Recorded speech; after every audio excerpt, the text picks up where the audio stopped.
Bendiciones, amados hermanos. Gloria al que vive y reina por los siglos de los siglos. Seguimos en esta transmisión, amén. Dándole gracias al Señor, dándole gloria a Dios, aleluya, por las ricas bendiciones del Señor, amén. Vamos a este culto directamente a lo que es la enseñanza del Señor, amén. En voz del pastor Omar Antonio Moreno, amén, el pastor del Centro Misionero Maranata. Allá donde usted está, espero que sea bendecido a través de esta palabra. Aleluya. Den un fuerte aplauso al Señor, aleluya. Y adoremos, glorifiquemos al Señor. Gloria a Dios, gloria a Dios, gloria a Dios.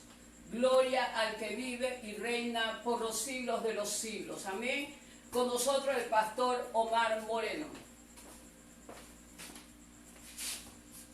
Gloria al Señor, Dios me los bendiga a todos, amén. En esta noche vamos a continuar con la palabra del Señor, con el tema que ya habíamos empezado, el tema que tiene que ver con el liderazgo del...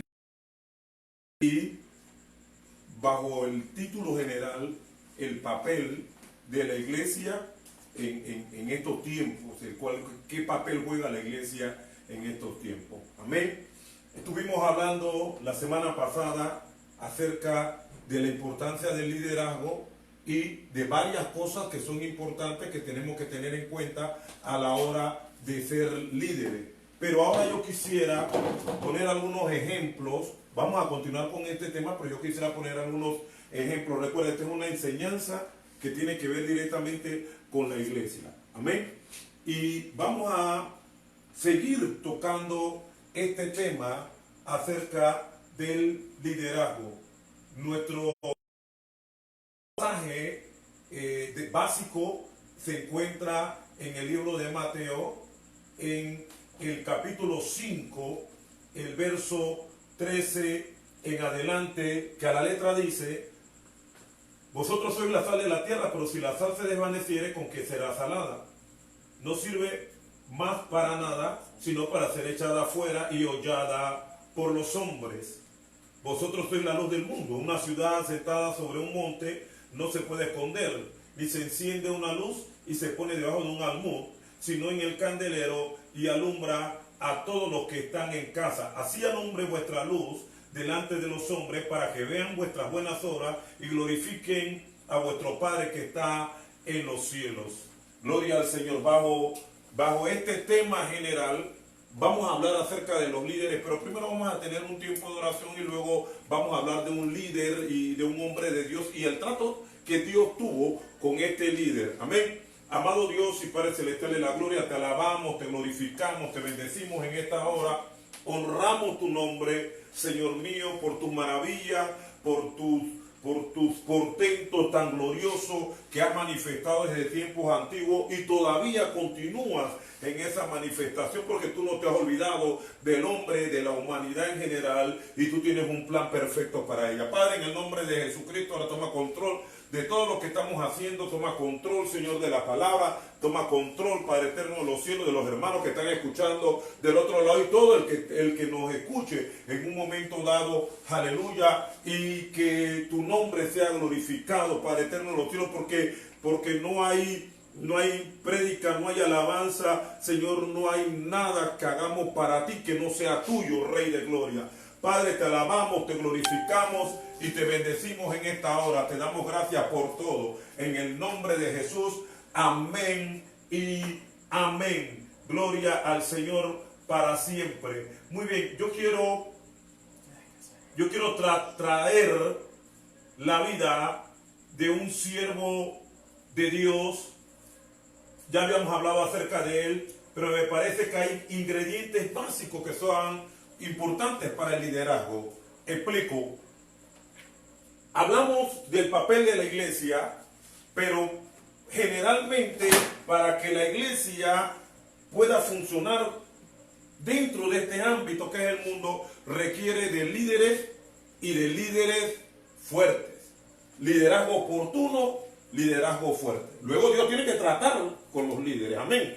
Y yo quisiera traer el ejemplo de un hombre de Dios con el cual Dios tuvo un trato a pesar de lo importante que ya era, a pesar de lo que él era. Él en un momento dado tuvo que tener un trato con el Señor. Yo pienso que en ese ámbito hay dos líderes, dos hombres de Dios de los cuales se pueden hablar perfectamente bien. El primero sería el profeta Elías. Habíamos hablado en una ocasión acerca de Elías y Dios tuvo que trasladar a Elías del monte del servicio a Dios al monte entonces del encuentro y de la restauración, para luego llegar al monte del varón de Dios. Amén. No quiero entrar en ese detalle. Pero en esa época y entre esas cosas que se dieron, Elías tuvo algunas cosas que vivir, y en medio de ella Dios operaba. Yo quiero que, si usted tiene su Biblia abierta, por favor busque en Primera de Reyes capítulo 17 y vamos a leer todo lo que ocurrió a partir de aquel gran decreto que hizo Elías en la corte de Acab. Amén. Sabemos que Elías bajó de la montaña en Galaad y luego llega a la corte de Acab y pronuncia una sentencia terrible. Dice: no va a haber lluvia ni rocío por todos estos años. Eso lo encontramos en Primera de Reyes capítulo 17, versos 1 y 2. Pero luego Dios le habla a Elías y le dice: sal de aquí y ve al arroyo de Querib. Antes de entrar en este tema, yo quiero establecer puntos para que usted se mentalice en lo que quiero hablar. Mire, no voy a hablar porque estos temas no hablan de lo que el profeta hizo, sino del trato que Dios tuvo con el profeta. De esto quiero hablar, del trato que Dios tuvo con el profeta. Bien, un hombre está en la montaña, ora y Dios le da una unción a todas luces increíble. Desciende con esa unción, con esa autoridad divina, y pronuncia una sentencia, un juicio sobre todo un reinado, sobre todo un país, en este caso Israel, y declara que esta sentencia no se va a quitar hasta que la palabra opere, o sea, hasta que él lo diga. Así habla. Así que es un hombre que tiene una autoridad increíble. Pero luego Dios le habla a este profeta y le dice: sal de aquí y vete al arroyo de Querib. Esto lo encontramos, como dije, en Primera de Reyes capítulo 17, verso 3 en adelante, el cual dice: apártate de aquí, vuélvete al oriente y escóndete en el arroyo de Querib, que está frente al Jordán. Beberás del arroyo y yo he mandado a los cuervos que te den allí de comer. Yo creo que predicamos siempre con una intención muy particular. Yo tengo una intención. Mi intención es que desarrollemos el carácter del hombre y la mujer de Dios. Porque nos acostamos bajo la almohada o por encima de la cama de los dones, de los ministerios, de las capacidades, de la autoridad que tenemos en Dios, y no desarrollamos un carácter como hombres de Dios en algunas ocasiones. Yo quiero trabajar en eso, si usted me lo permite. Bien, en este pasaje Dios le habla al profeta y le dice: ve y escóndete en el arroyo de Querib y beberás del arroyo, y yo he llamado a las aves para que te den de comer. Ok, Elías sale de la corte de Acab y se esconde en el arroyo de Querib. Una vez que se esconde en el arroyo de Querib era, bueno, como dice la palabra, era un arroyo, era un pequeño manantial que desembocaba en el río Jordán. En tal caso, si al final de esta sentencia el agua se iba a perder, quizás lo mejor hubiera sido que se fuera hasta el Jordán, porque iba a demorar más tiempo en quedarse sin agua el Jordán antes que el arroyo se iba a secar de un momento a otro. Dios le dijo al profeta: vete al arroyo de Kerit, y yo he mandado que te sustenten allí con comida, con pan. Bueno, el profeta va al arroyo, y todos los días que amanece, el pájaro, el cuervo que le trae comida en la mañana, y luego en la tarde, antes de irse a acostar, el cuervo le trae comida.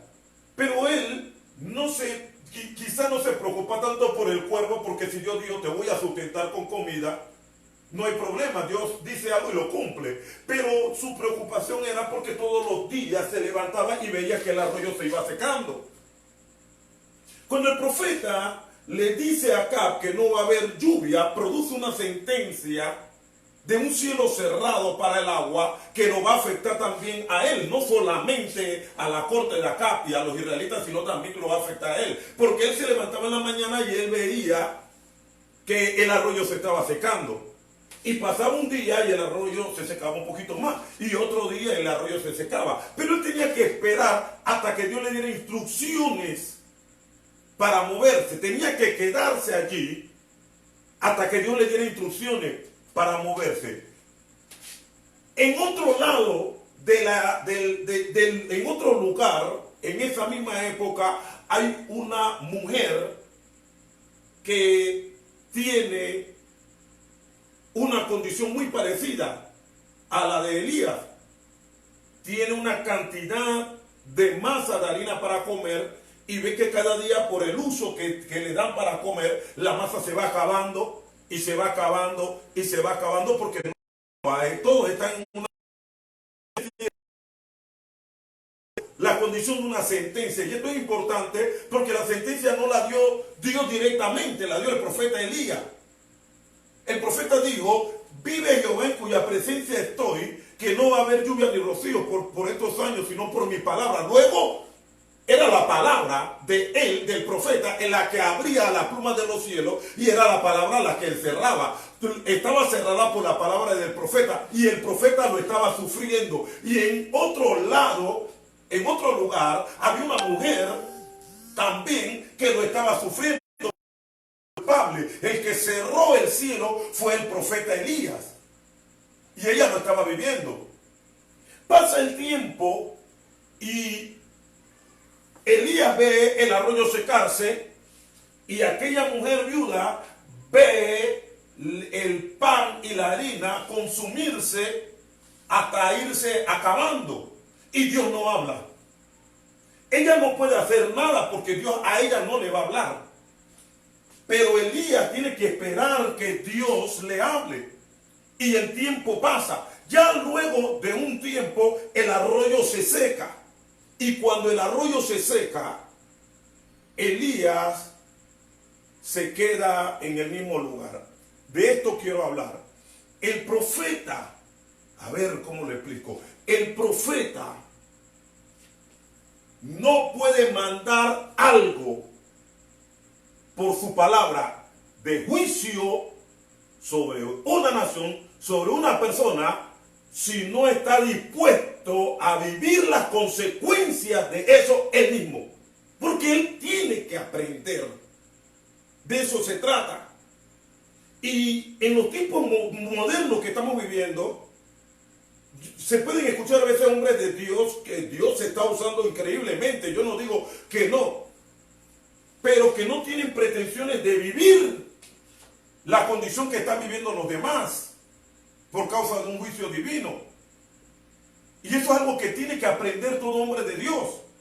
Nosotros somos parte de un conglomerado, y cada juicio que Dios trae por nuestra boca también nos va a afectar a nosotros. Así que Elías no se le ocurrió adelantarse a Dios y decir que llueva porque se secó el arroyo de Kerit. Elías podía decir: bueno, la verdad es que necesitamos el agua, yo la necesito, y se secó el arroyo. Si es por mi palabra que el cielo se cerró y por mi palabra el cielo se puede abrir, entonces puedo decir que se abra por lo menos para mí. Yo no quiero sufrir esto, yo soy el hombre de Dios. Pero Elías no hizo eso. Elías simplemente fue parte de la tragedia que estaban viviendo los israelitas. Ahora, Elías espera que Dios le hable y Dios espera que el arroyo se seque. Elías espera que Dios le hable y lo mueva porque tiene necesidad. Elías tenía necesidad de alimento y de agua. Y Dios espera que el arroyo se seque porque Dios está tratando con el profeta. A ver, bien, quiero explicar esto. Mire esto. Cuando Elías pronuncia, y voy a dar vuelta en este asunto, cuando Elías pronuncia la sentencia contra el pueblo, ese era su trabajo en Dios, su misión. Ese era el servicio a Dios. A partir de ese momento, ya no hay servicio a Dios. Ahora lo que viene es el trato de Dios con el profeta. Así que Dios empieza a tratar con el profeta. Y el primer trato que Dios tiene con el profeta es un trato de obediencia. Todo hombre de Dios que Dios está usando tiene que pasar por el trato de Dios con la obediencia del hombre. Todo hombre de Dios tiene que pasar por eso. No, pero ya Dios me está usando, ya yo aprendí. No has aprendido. Tú tienes que pasar un trato de obediencia con Dios. Bien, ella se quedó y esperó que Dios le hablara. A mí me llama la atención y doy vuelta en este asunto por algo que aparece en la palabra y que muchas veces pasamos por alto, pero está allí.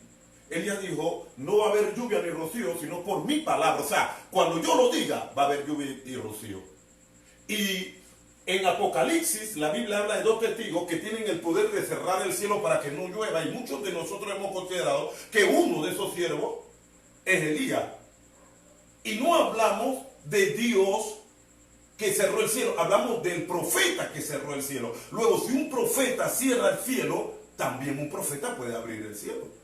Luego Elías no tenía que esperar a que se secara el arroyo para abrir el cielo, es lo que quiero decir. Pero lo esperó, ¿sabe por qué? Porque entendía que Dios quiere del profeta obediencia. Y Dios esperó hasta que se secara el arroyo. ¿Qué vas a hacer ahora? Esperaré en Dios hasta que su palabra llegue. Otra cosa que nosotros tenemos que aprender de este pasaje es que los hombres de Dios no solamente deben de ser obedientes, sino no pueden hablar. Y muchos de nosotros en nuestro transitar, bendito el nombre de Jesús. Ok, hemos tenido un grave problema y el problema es que nos hacemos parte de una condición negativa. Y al hacernos parte de esta condición negativa, entonces actuamos sin que Dios nos lo haya dicho, porque nos sentimos que nos está afectando eso.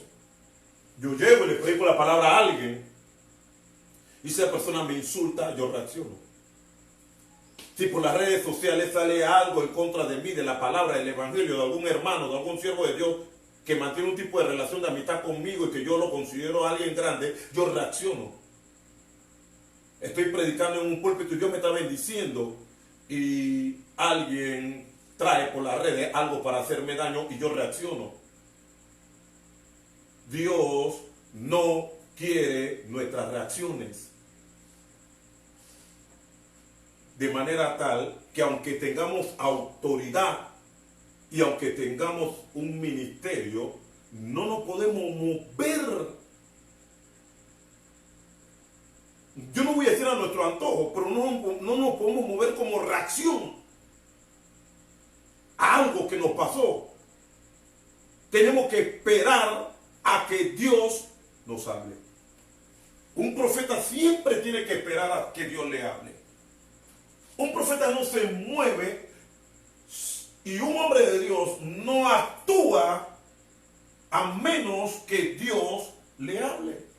Y la Biblia dice que el arroyo se secó.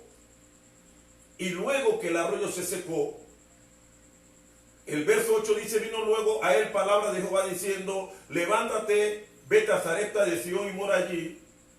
He aquí yo he dado orden allí a una mujer viuda que te sustente. Note que todo redunda en un hecho, Dios gobernando a los hombres. Dios le dice a Elías, levántate, ahora levántate, ya después que se secó el arroyo, levántate y vete a Sarepta de Sión.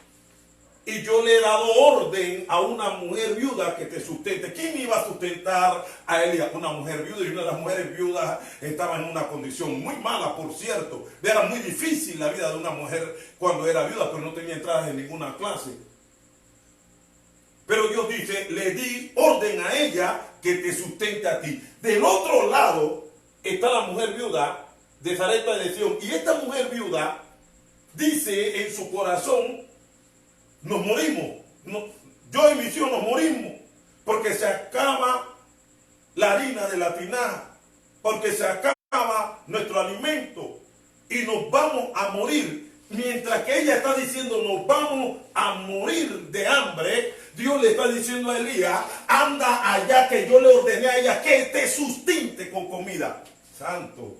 Y todo ocurre por una razón sencilla. Y todo el pasaje muestra una verdad. Dios gobernando. Siempre Dios gobernando. Dios puede actuar sobre cualquier persona del mundo, pero generalmente, casi siempre, quiere actuar gobernando a los hombres de Dios. Dios siempre quiere actuar gobernando a los hombres y las mujeres de Dios, no más al mundo que a los hombres y las mujeres de Dios. Bueno, vamos al pasaje. La Biblia dice, entonces el verso 10 dice, entonces él se levantó y se fue a Sarepta. Y cuando llegó a la puerta de la ciudad de aquí, una mujer viuda que estaba allí recogiendo leña, y él la llamó y le dijo, te ruego que me traigas un poco de agua en un vaso. Señores, había agua. Elías estaba pidiendo justamente lo que no había. Pero Elías se fue con una palabra. Dios dijo, ella te va a sustentar, no te preocupes. Increíblemente esta mujer que pensaba que su vida se le iba a terminar ya, toma el agua para dársela. Su vida se está acabando porque se está quedando sin comida, porque se queda sin nada, pero toma el agua y se la va a dar al profeta. Y yo a veces yo digo, esta mujer que no era judía tenía una fe, porque ella dijo, si me voy a morir, mejor es ampararme bajo la poderosa mano del Señor. Y lo más probable, era que ella reconoció al profeta como el hombre que cerró el cielo. Este cerró el cielo y me pide agua. Yo le voy a dar agua porque creo que si él lo cerró, el cielo, él puede abrir también el cielo. Santo, a veces uno piensa así, si él puede una cosa terrible, también puede arreglarla y cambiarlo todo. Y las cosas pueden tomar otro tono. Pero Elías no se quedó con pedir agua. Dice la Biblia en el verso 11, y yendo a ella para traérsela, él la volvió a llamar y le dijo, te ruego que me traigas también un bocado de pan en tu mano. Y ella respondió, vive Jehová tu Dios. Ella sabía que era Elías. Vive Jehová tu Dios que no tengo pan cocido, solamente un puñado de harina que tengo en la tinaja y un poco de aceite en la vasija. Y ahora recogía 2 leños para entrar y prepararlo para mí y para mi hijo, para que lo comamos y nos dejemos morir. Siento que voy a morir porque la comida se acaba, porque el aceite de la vasija se acaba y porque el pan se acaba. Me pediste agua, por cierto, casi no hay agua, pero te voy a dar agua porque para lo que ya me va a servir. Pero me estás pidiendo comida y pretendía comerla con mis hijos como el último bocado antes de morir. Me estás pidiendo que te dé el único recurso que tengo para vivir un poquito más de tiempo. Me estás pidiendo el aire que estoy respirando para seguir viviendo. y quedarme yo sin vida. Y el profeta traslada la palabra que había recibido de Dios y la comparte con la mujer. Esto es importante.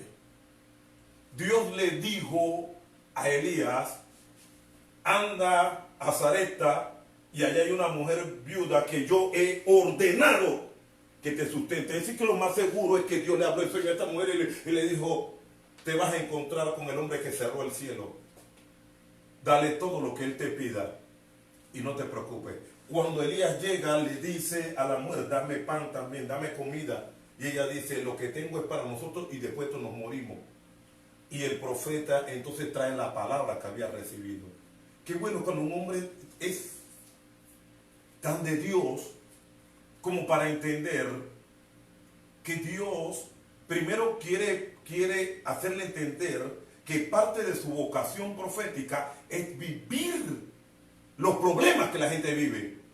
Aló, es vivir los problemas que la gente vive. No puede haber un hombre de Dios que hable de Dios y que pretenda ser un instrumento de Dios viviendo en una isla de riquezas en medio de un mar de pobreza y autoproclamándose que la palabra de Dios está en su boca y él tiene el poder de abrirla o de cerrarla.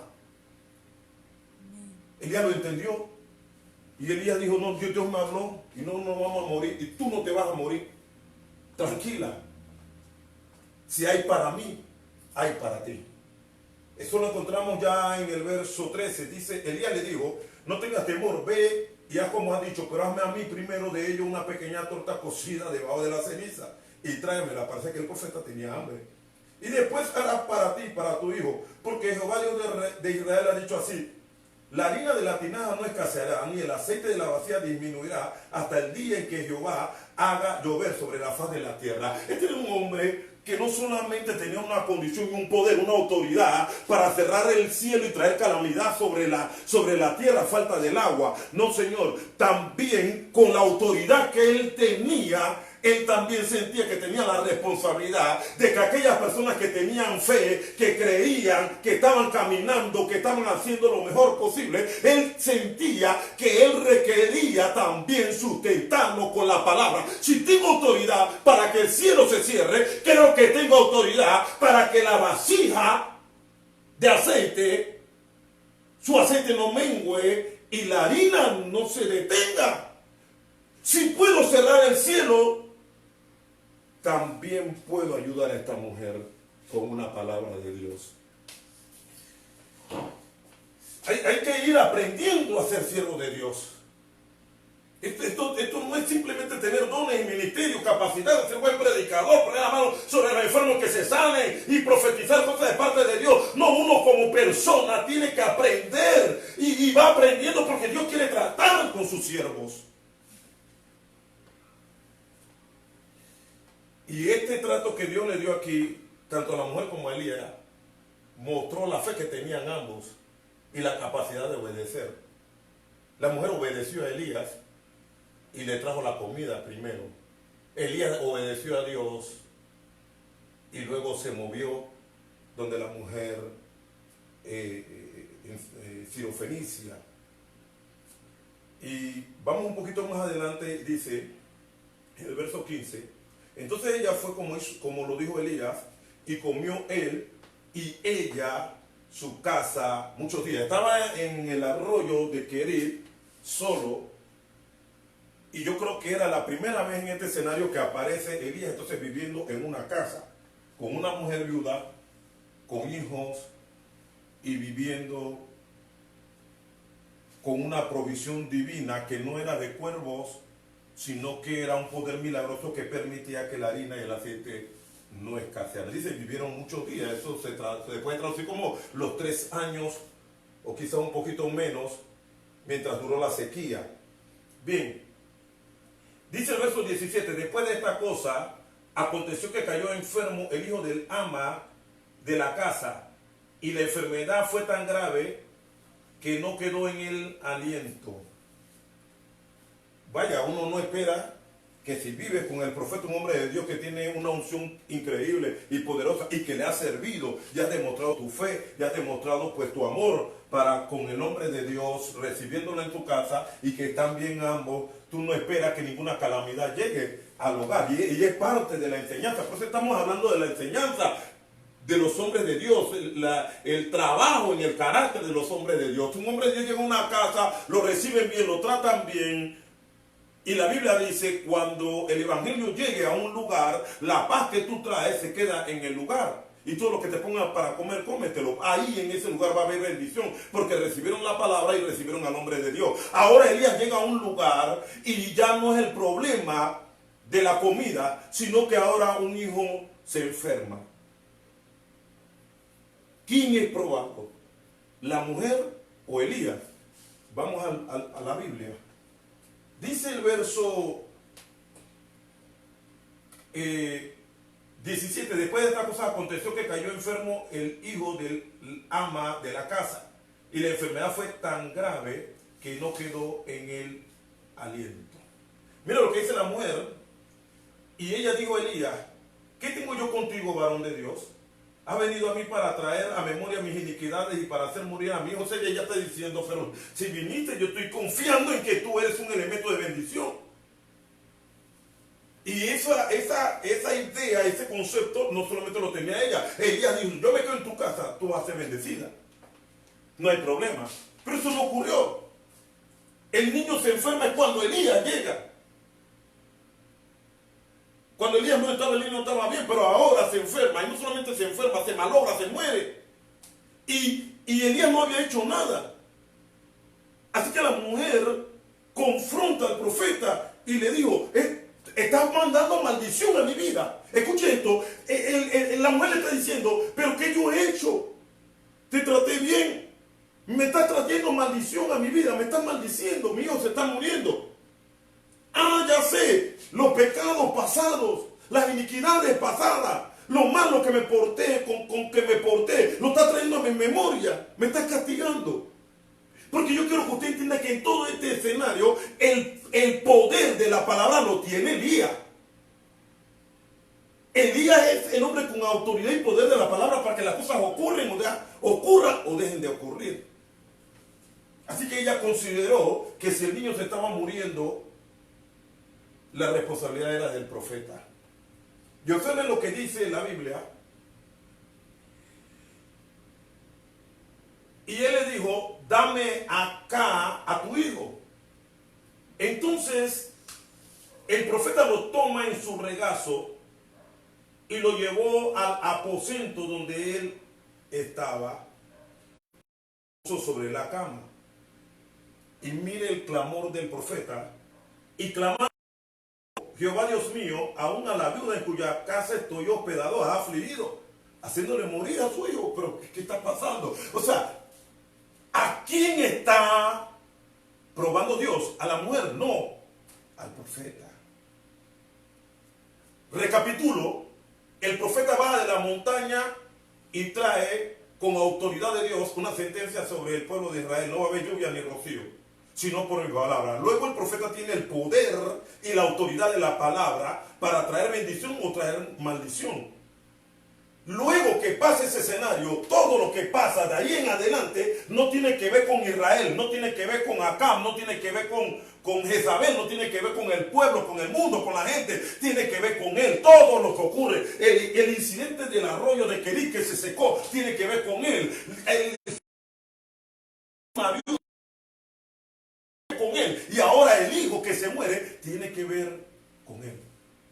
Todo tiene que ver con él. ¿Por qué todo tiene que ver con él? Por favor, tiene que ver con él porque cuando Dios te da un ministerio, cuando Dios te da una unción, cuando Dios te da un poder, mientras más te da, mientras más unción te da, mientras más poder te da, mientras el ministerio es más grande y es más bendecido, Dios sabe que tiene que tratar contigo. Gracias. Dios tiene que tratar contigo y tiene que tratar contigo en tu carácter, en tu personalidad.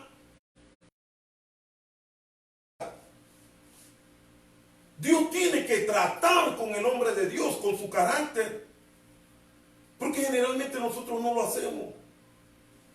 Nosotros nos graduamos sin ir a la escuela. Yo estaba escuchando a un ministro que estaba hablando. Yo creo que él tiene mucha razón en lo que dijo. Él dijo, cuando Dios te llama, en un sentido general, ese llamado no tiene que ver con un instituto bíblico, ni con una escuela bíblica de formación, ni nada por el estilo.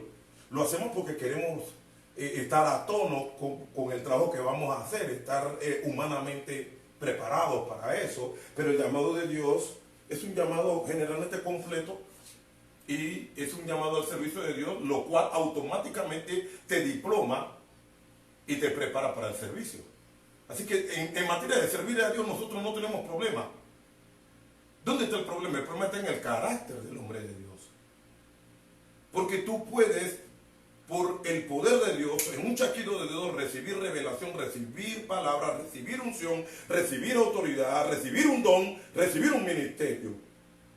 Pero estas cosas no son un indicativo que tú como persona eres diferente. Eres la misma persona. Solo con atributos que Dios puso en tu corazón y capacidades. Lo que Dios no va a hacer nunca en un chasquido de dedos es cambiar tu carácter. Dios tiene que trabajarte. Así que tú entras en la escuela del Señor y trabajas. Elías le dice a Dios en un clamor, Señor, acabas de angustiar, abatir a una mujer que me ha tratado bien. Y que tú le diste palabras. ¿De qué vale tener comida si el hijo se va a morir? O se muere, o se murió.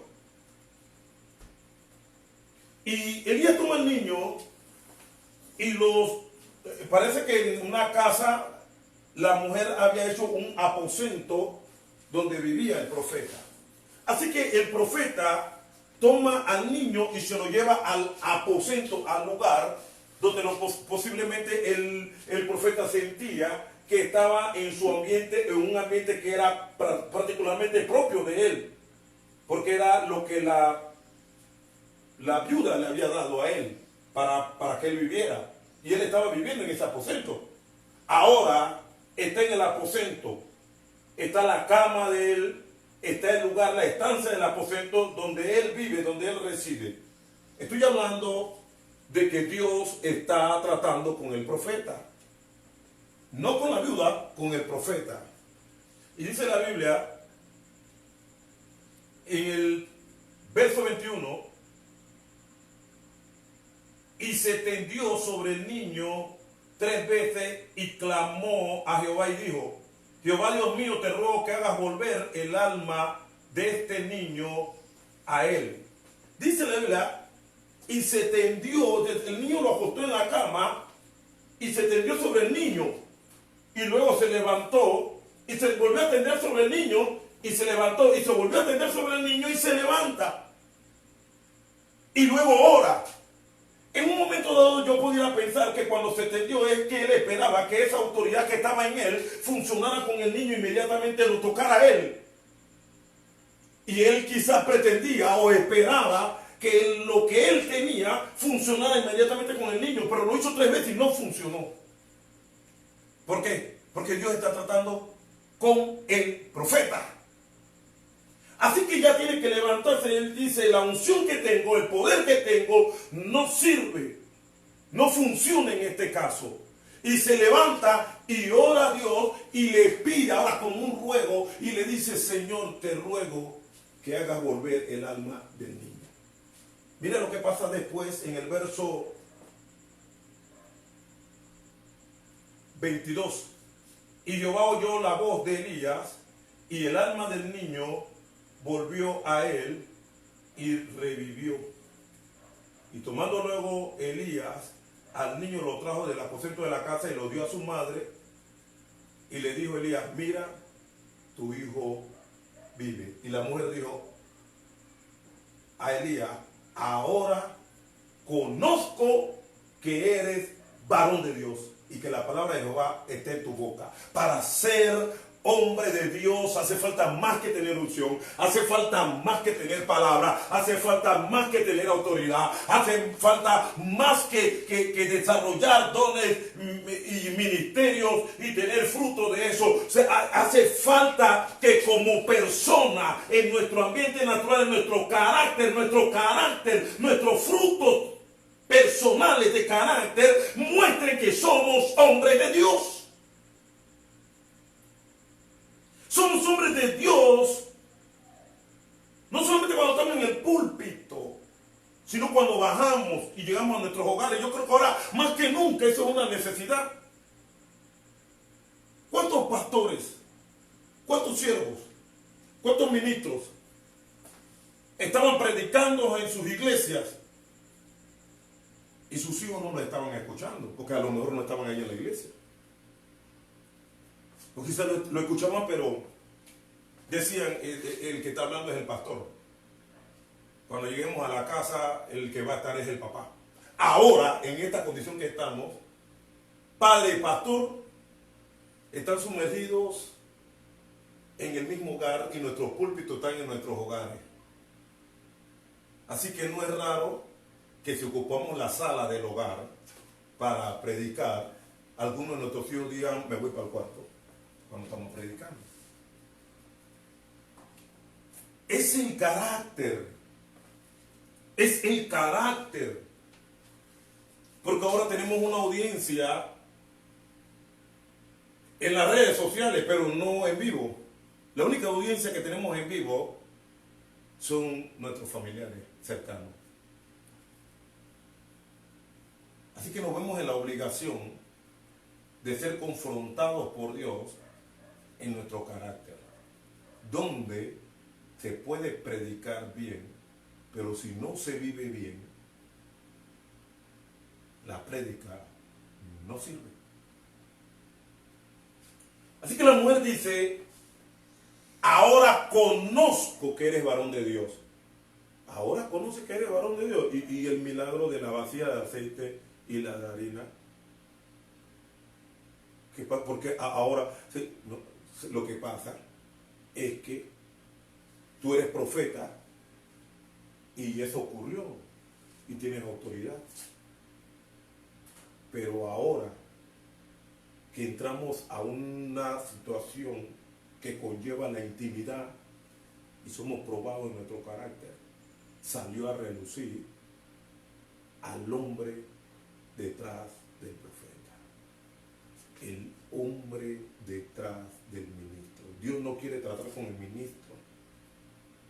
Y escuchen bien esto, quizás mucha gente no lo tome de esa forma. Pero nosotros los ministros oramos para predicar. Oramos por personas. Oramos para que les vaya bien a gente. Oramos para que el ministerio surja. Oramos para que Dios nos dé unción. Así que cuando entramos a nuestro cuarto personal, todo lo que estamos pidiendo, estoy hablando generalmente, todo lo que estamos pidiendo tiene que ver con el ministerio, no con nosotros, con el ministerio. Es posible que pidamos algo nosotros, pero pedimos prosperidad, vivir bien, que las cosas estén bien. No tenemos tiempo para entrar en una escuela de carácter con Dios, donde Dios no trate con el apóstol, con el ministro, con el evangelista, con el pastor, con el profeta, sino trate con el hombre, con la mujer. No trate con el servicio, trate con la persona, porque Dios ama a sus ministros y Él entiende que cualquiera que Dios escoja le va a servir. Pero no cualquiera es un hombre o una mujer de Dios. Eso es importante. Para la otra semana vamos a estar hablando del profeta Eliseo y más adelante vamos a estar hablando acerca de las vestiduras. La idea y en conclusión de estos mensajes es que llevemos al humano a la categoría de hombre de Dios, porque el humano El ser humano, no el ministro, no el evangelista, el pastor, el humano, el hombre que está allí detrás de los dones, de los ministerios. El hombre tiene que empezar a caminar y subir peldaños para constituirse realmente en un varón de Dios. Y eso solamente sale con el carácter. Espero que estas enseñanzas y esta palabra nos ayuden a todos. Todos tenemos que caminar, todos tenemos que aprender. Es una tontería, perdonen la expresión, que señalemos a otros. Todos tenemos que aprender. Amén. Permítame un tiempo de oración. Amado Dios y Padre Celestial en la gloria, te alabo, te glorifico, te bendigo en esta hora. Yo te doy gracias por esta palabra, porque esta palabra tiene una primera intención, hablarme a mí. Yo soy el primer oyente de esta palabra, Dios de mi alma. Yo no sé cuántos oyentes hay del otro lado, yo sé que esta palabra me confronta primeramente a mí. Ahora que vivo en este ambiente y que predico aquí dentro de las cuatro paredes de mi hogar, entonces sé que tengo que considerar mi vida como hombre de Dios. Y yo quiero aprender. Pero yo quiero orar para que aquellos destinatarios, aquellos que les llegó la palabra, también puedan tener capacidad de comprender lo que tú deseas para nosotros. No nos quieres solamente como siervos. Quieres trabajar en nuestro carácter. Y yo te pido en el nombre de Jesús que tengas paciencia con nosotros y que trabajes en nuestro carácter, porque es por los frutos de nuestro carácter que vamos al cielo, Rey de Gloria, y no por nuestro ministerio. Ahora pues bendice a la iglesia Maranata y a todo el que pueda estar escuchando por medio de este video, Rey de Gloria, esta palabra.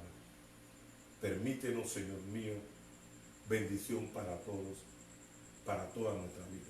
En el nombre de Jesús, amén y amén. Bendiciones, la pastora con el final del servicio. Gloria a Dios, amados hermanos.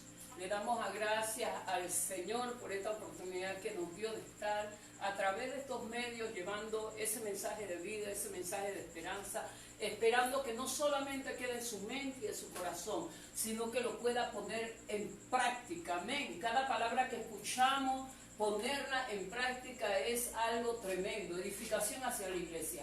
Así que esperamos que haya sido de bendición. Amén. Y le decimos que Dios le bendiga. Amén, y que esperamos de que usted esté el próximo viernes, este viernes que viene a las 7:30 de la noche. Amén, vamos a estar dirigiendo también el culto de poder, culto tremendo. Amén, y el día domingo tenemos, aleluya, el culto dominical, amén, a las 12 del día. Así que pedimos que usted nos acompañe.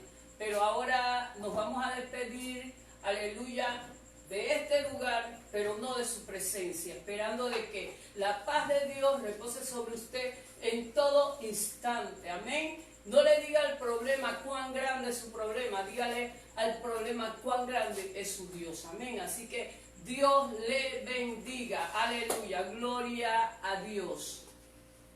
Gloria a Dios. ¿Cómo lo dice?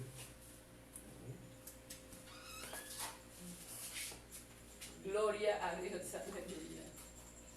Trasca.